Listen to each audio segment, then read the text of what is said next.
when you think about nostalgia and authenticity, what kind of comes up for you? It makes me think about that consistency, like over time.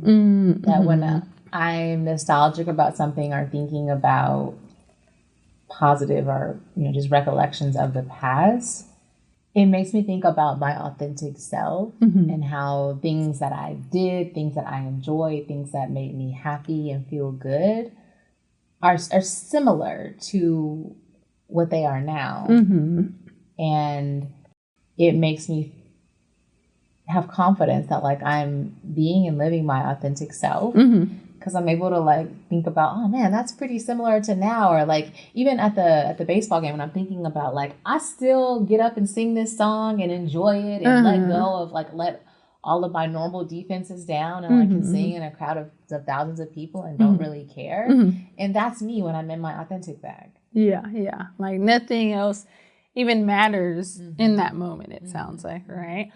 Yeah, probably even the same with like the Sister Act too, right? We're singing and it's like nothing matters, right? It's kind of like that kind of cliche quote, but it kind of brings you to that place of like singing like no one's listening, dancing like no one's watching. Like when you're in those nostalgic moments, you literally are, because you get so consumed with it. Right. So consumed. And like singing, that's what I used to do when I was a kid. I would hang out with my friends and I'm singing like I'm Mariah Carey and I give my all and like really like really hitting the notes, right? So if I go to a Mariah Carey concert, I'm like thinking about when my friend would let me sing and like how you kind of let me sing or whatever. You kind of like set me up. That's how literally all my close people, my sisters do that to me, my close friends do that to me, my partner does that to me.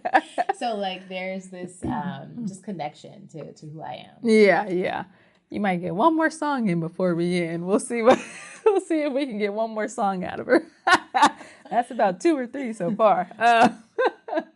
But yeah, I mean, what actually just came to mind, I had a few different thoughts, of course, especially with authenticity, but what kind of came to mind as you were speaking too is that, so authenticity, we can easily fake it. And, the essence of, especially a lot of the work I do, I try to get people really into like tapping into their authenticity of like the realness, not just saying like, I'm authentic and really like not doing anything with it. But it can still be kind of like make it to fake it kind of, right? When you think about nostalgia, you cannot fake that at all. Like it's either nostalgic for you or it's not. Like I said, my husband, the Sister Act 2 clip, he's like, okay, it's cool. But like nostalgia, you can't fake that, right? And so it either is or it isn't. And so because you can't fake that, tapping into what has felt nostalgic for you. And when you're in that place, that's how you do know that like, this is a part of my core authentic self. It's bringing up some part of my identity, some happy association with my past, and it still resonates with me in this present moment.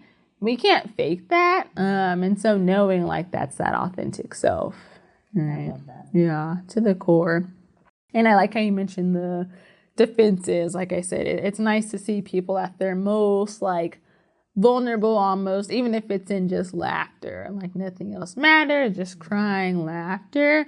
That's what nostalgia can do to us also, right? It strips off a lot of our defenses and things that we hold on to for sure. Yeah.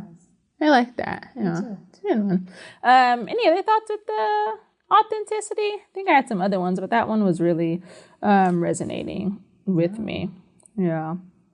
And I mean, I did have one note. I think it helps us like expand our authentic self too. So when you think about nostalgia, I mean, there's a childhood aspect to it. And then we discussed a lot of the research shows that like that young adulthood time too. So tapping into like what that might look like for you, it might be a lot of that inner child work you probably hear so much about. But tapping into that, because then that will help you expand of like, okay, this is a part of like who I am. Like this is a part of my authentic self. How do I expand on this, right? You're probably your best authentic self when whatever that is. For me, it's reunions, gatherings, sharing memories, whatever that is for you, when you can incorporate that into your present life, right? And I think that can help you expand that authentic self. I like that. Yeah. Good. You ready for some? Yep, you about to have me go home and do a singing contest again. I'm still waiting. Look, I'm still waiting for that final song to come out. Listen, I'm gonna send it to you. I'm gonna send the recording probably. You can sing us your golden gem if you want now. Okay. I want this to be good. So that brings us to our golden gems.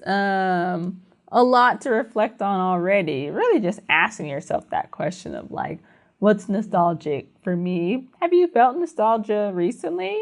If yes, great. Sit in that, reflect on it. What's that mean for your authentic self? And if you haven't felt it recently, that's okay too, but maybe you'll find some ways, some different avenues to tap into that more. Thanks for tapping in to All Things Authentic. Make sure you subscribe to the channel. For full episodes, find All Things Authentic on your favorite podcast listening platform.